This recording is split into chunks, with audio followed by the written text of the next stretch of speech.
بسم اللہ الرحمن الرحیم نحمدہ ونصلی علی رسولہ الکریم اما بعد۔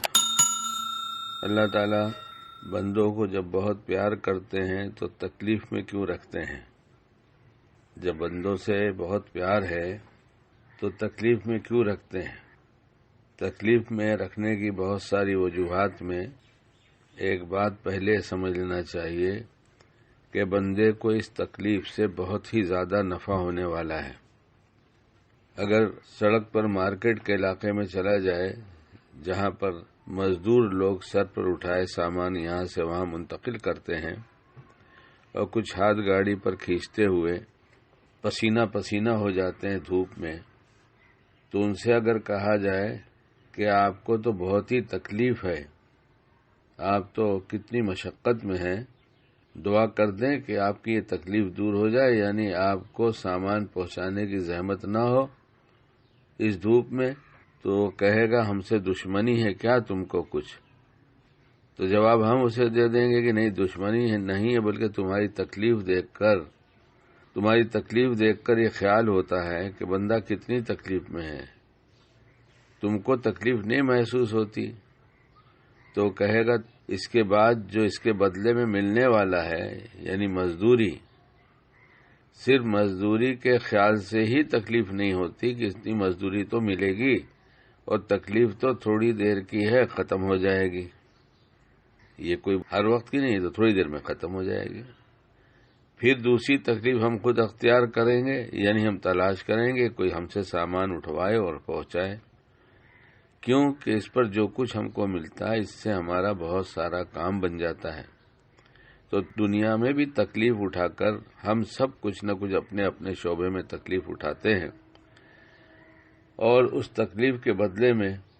جو کچھ ملتا ہے اس کی وجہ سے تکلیف محسوس نہیں ہوتی، بلکہ روز وہی کام کرتے ہیں اور خوش ہوتے ہیں کہ آج اتنی تکلیف ہوئی، اس کا تذکرہ نہیں کرتے بلکہ یہ کہتے ہیں آج اتنا ملا۔ اب حدیث پاک دیکھیے تو حدیث پاک میں یہ ملتا ہے جس کا مفہوم ہے، آپ صلی اللہ علیہ وسلم نے فرمایا، مومن بندے کو جو مشقت، مرض، حزن و غم پہنچتا ہے، یہاں تک کہ اس کو جو کانٹا چبھتا ہے، اس کے بدلے میں اللہ تعالیٰ اس کے گناہوں کو مٹاتا ہے۔ اب کتنا بڑا نفع ہو گیا کہ اللہ تعالیٰ نے اس تکلیف پر اسے کیا کچھ دیا، گناہ مٹا۔ تو گناہ جو مٹ گیا، یہ آخرت میں پتہ چلے گا کہ ہمارے سارے گناہ جو ہے، ہمارے پاس جو مصیبتیں آ رہی تھیں، وہ اس طرح سے جو تکلیف پہنچ رہی تھی، چاہے جس طرح سے بھی ہو، حلال روزی کمانے میں بچے بیمار ہو گئے، خود بیمار ہو گیا، کوئی اور ایسی پریشانی ہو گئی، تو اس پر کیا ملے گا جب یہ استحضار ہوگا؟ تو پھر تو خوش ہو جائے گا۔ عافیت مانگنی چاہیے، مصیبت مانگنی تو نہیں چاہیے، لیکن مقدر سے اگر کچھ ہوتا ہے